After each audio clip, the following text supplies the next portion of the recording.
you so much guys. So, ano ito muna yun.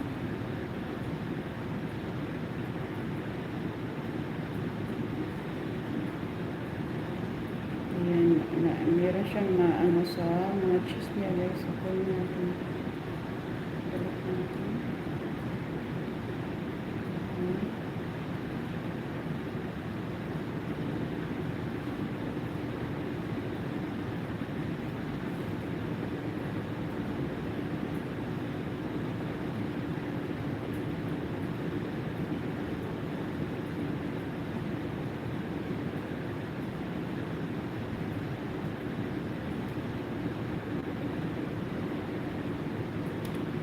So, ayan, ilagay natin siya sa oven, guys. Ayan. 9 minutes na siya, guys.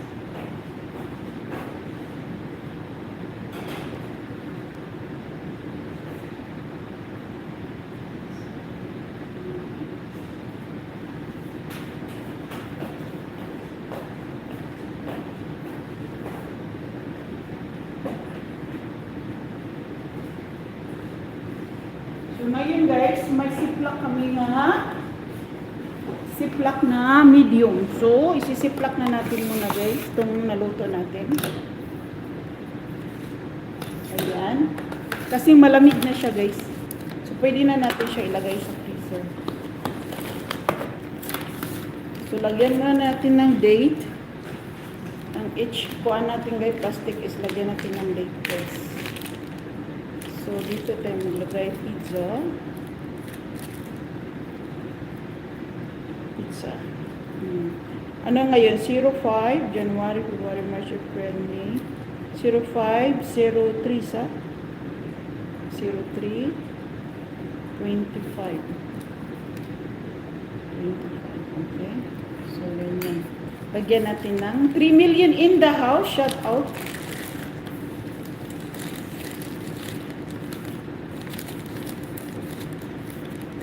So, imimix natin guys yung may olives at saka walang olives. So, ayan.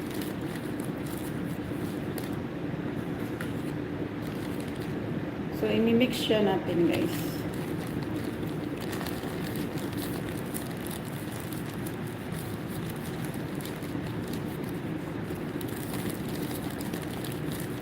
So, ang malagay dito guys is 9, Russia 9. Kasi pag gusto ng isang 1 pack, ayan, gusto nila ng 1 pack. So, lagyan natin ito.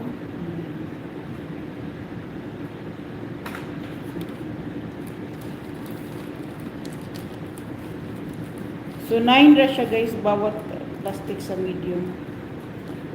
Ganun lang yung tali ko guys, para pag gusto nila magkuha lang sila. So, 9 pieces. So, meron siyang cheese at saka plain. Ayan.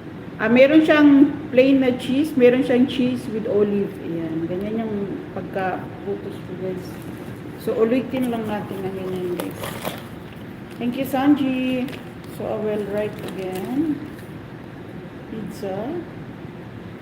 05, 03, 25. Okay.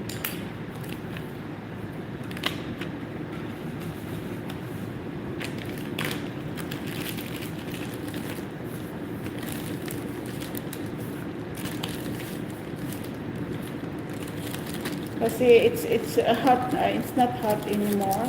So I can put in the bag. Si Celine, ayan. Niripak ko na siya si Celine, yung nagawa ko na kanina pa. Hindi na siya mainit.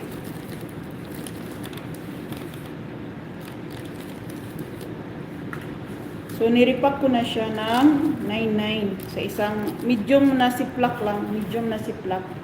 So ganito na ang itsura niya. So, meron siyang 9, meron siyang 4 na may olives, meron din siyang 5 na